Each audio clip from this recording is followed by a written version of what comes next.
Senate, but it's not new to us as South Carolina Republicans.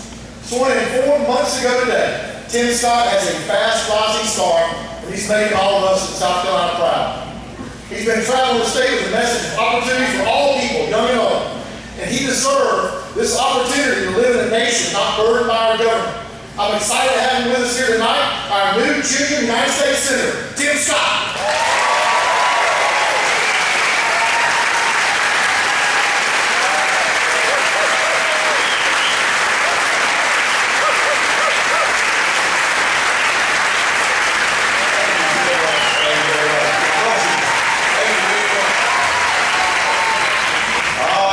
Good to be home in South Carolina.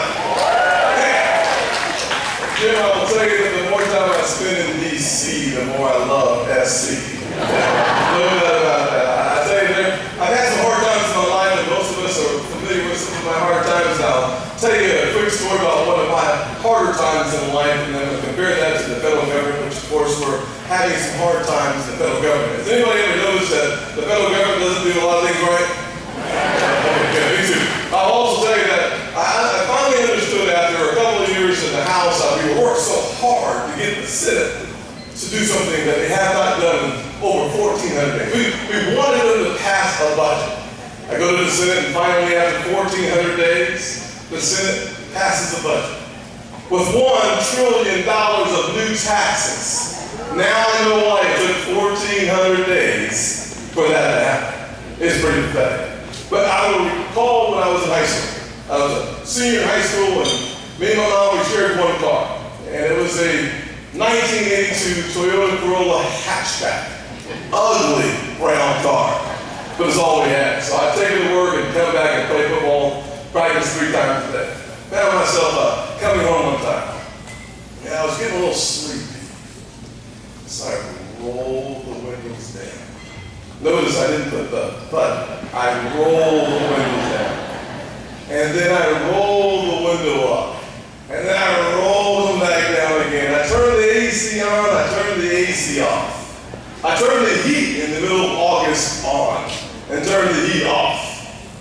And then I woke up driving 70 miles an hour down I-26. I did what most 16-year-olds would do. I panicked.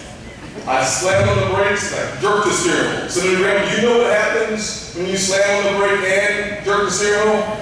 Your car flips.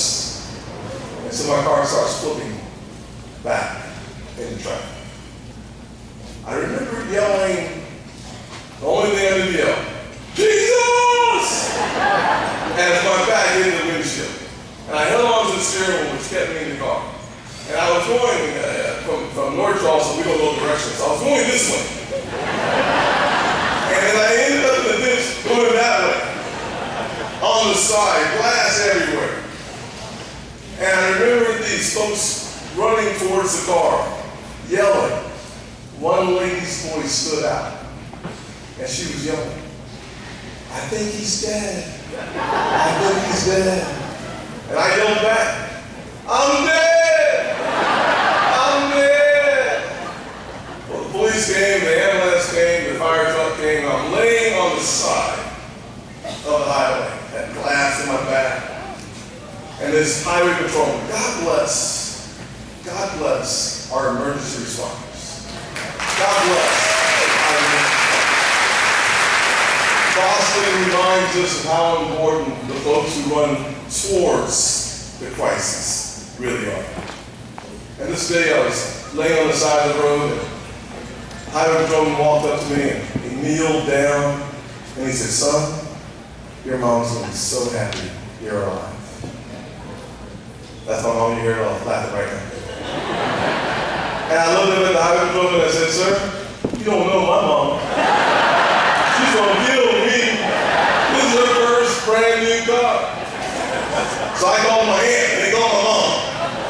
And I will tell you that when my mother showed up at the hospital, I learned something very valuable. I learned that she was far more concerned about her son than she was the vehicle. You see, what makes Republicans and conservatives so amazing for me is that we're not as concerned about the what as we are the who.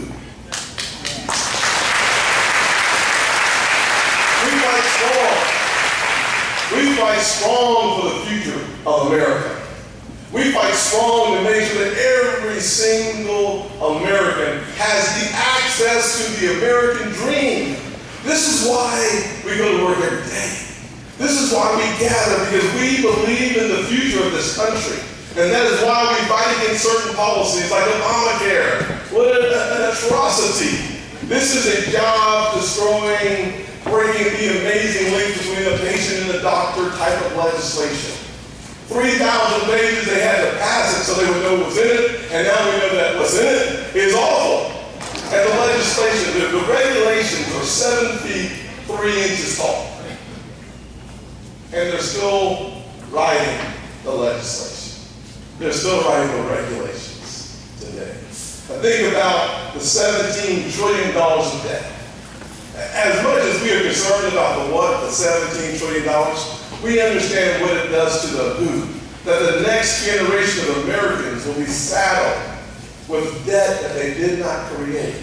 So that someone would redefine compassion as being taking money from the future generation and spending it on ourselves.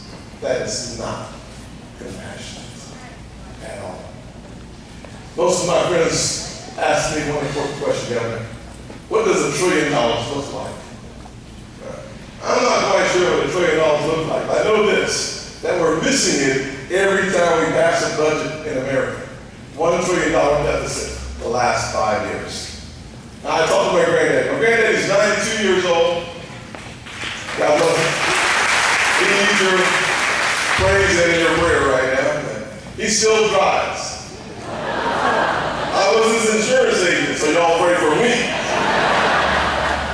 My grandfather drives an F-150 Ford pickup truck. He loves his Ford F-150. Now, in order to explain $1 trillion to my grandfather, this is what I told him. I said, Granddaddy, for $1 trillion, do you know how many Ford F-150s you can buy? He said, boy, no. I said, let me just tell you, Granddaddy, you can get 33,330,000 F-150s for $1 trillion. And that's our annual deficit. We can do better. And this party, our party, is the future of this nation. You see, we understand that what we're fighting for is the who. And as long as we continue to fight for the who, we'll find the why, and we'll find the way. God bless you. God bless South Carolina. And God has already blessed America. And it is our responsibility. It is our responsibility to protect that which He's already blessed. God bless you.